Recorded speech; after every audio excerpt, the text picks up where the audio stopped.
मेरे तो, क्या नाम है तेरा? अरे बोले महाराज मेरा नाम है कली। कली कली? अरे तुम्हारे लिए हमारे राज्य में कोई स्थान नहीं, निकल जाओ बाहर। कली ने कहा महाराज मेरा नंबर आया है, मेरी बारी है, जाऊं तो कहां जाऊं? अरे सतयुग बीता, त्रेता बीता, द्वापर बीता, अब तो मेरा ही नंबर है, कहां जाऊं? और जाऊं भी तो कहां? सारी धरती पे तो एकमात्र आप ही का शासन चल रहा है, कहां जाऊं? यहीं हमारे रहने के लिए स्थान कोई दे दो महाराज। 4 स्थान दिया परीक्षित जी महाराज ने कलयुग को रहने के लिए। द्वैतम पानम स्त्रियः सूनम यत्रा धर्मश्च चतुर्विधा। जहां जुआ खेली जाती हो वहां कलयुग वास करेगा, जहां मदिरापान होता हो वहां कलयुग वास करेगा, जहां वैश्यावृत्ति होती हो वहां भी कलयुग वास करेगा, जहां निरपराध पशुओं की अथवा निरपराध जीवों की हिंसा होती हो वहां भी कलयुग वास करेगा। ये 4 जगह दे दिया, रहो आराम से। कली ने हाथ जोड़ लिया, महाराज ये 4 कमरा जो आपने हमको रहने के लिए दिया है ठीक है, इसमें रहूंगा, लेकिन महाराज घर कितनो टूट फूट रहा है, एक आध कमरा तो डेंट पेंट रहना चाहिए। अतिथि अभ्यागत आवे, नात मात आवे तो कहाँ रोके, मास्टर साहब आवे तो कहाँ बैठा बैठा, एक आध कमरा तो ठीक ठाक होना चाहिए कि नहीं? नाता गेस्ट रूम तो बढ़िया होना चाहिए ना भाई। घर पुरान रहा है, बिना पोता रंगा रहा है, लेकिन गेस्ट रूम ठीक रहा है, जौने में गेस्ट का रोपे मतलब डमरू नहीं बजा रहा आपको हंसाने के लिए, समझा रहा हूं। कली ने कहा महाराज घर चाहे जैसा हो, एक कमरा अच्छा वाला दे दीजिए। कौन सा? एक स्थान उत्तम। ये तो महाराज यहाँ तो वही विधर्मी लोग जाएंगे, अच्छे लोग तो आएंगे नहीं, फिर अच्छे लोगों पे मेरा प्रभाव नहीं होगा, तो एक स्थान और दे दीजिए। परीक्षित जी महाराज बोले अच्छा बता, एक स्थान तुझे क्यों दे दें, काहे को?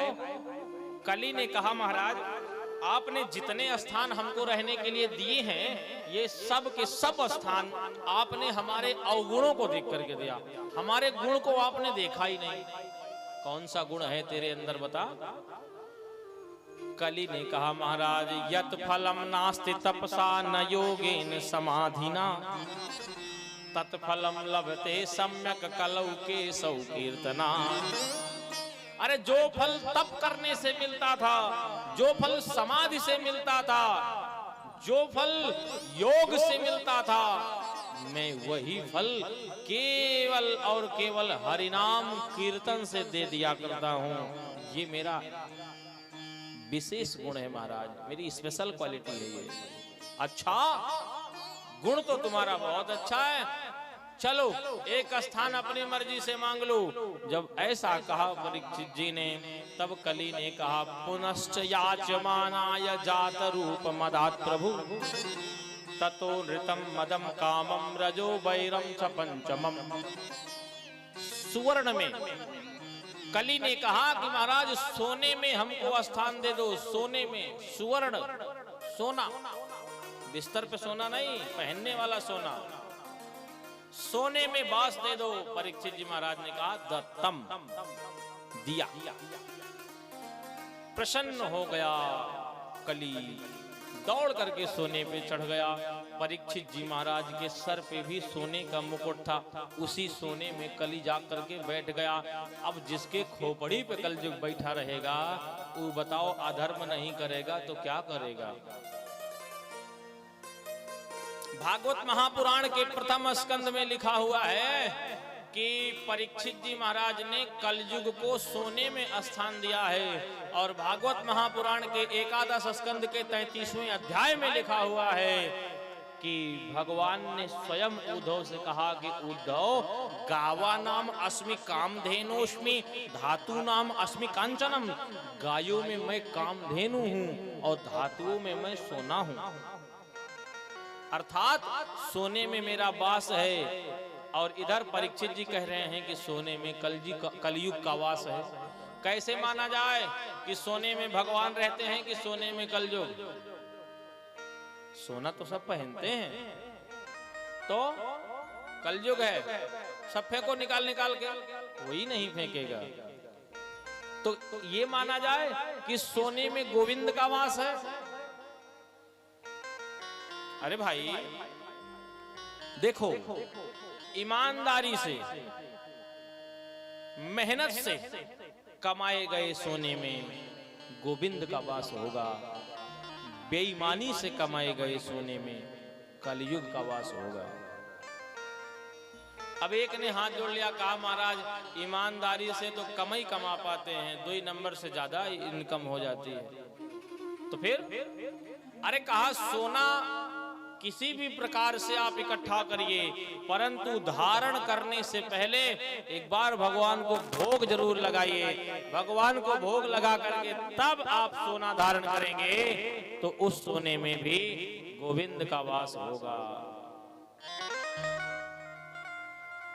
भोजन में अनेक प्रकार के दोष होते हैं, परंतु भोजन ग्रहण करने से पहले भगवान के सामने रखो, तुलसी दल डालो। नाभ्यासी दंत्रिक्षगुं शिष्णुर्देव समवर्तत पदभ्यं भूमिर्द सहस्रोत्तत तथा लोकांग कल्पयत्। तुलसी दल डालो, भोग लगाओ। मंत्र ना आता रहा है तो जरूरी नहीं है मंत्र पढ़ना, तुलसी दल डाल देने मात्र से भोग लग जाता है भगवान को। इसलिए तुलसी भगवान को भोग लगा दिया, अब भोजन नहीं रह गया, भोजन तो प्रसाद बन गया। फिर कहिए महाराज तोहरे में कह प्रसादवा थोर के हमहू को मिल जात। महाराज अलग चूल्हा बनाए महाराज वह तुलसी दल डाल के भगवान का भोग लगाए।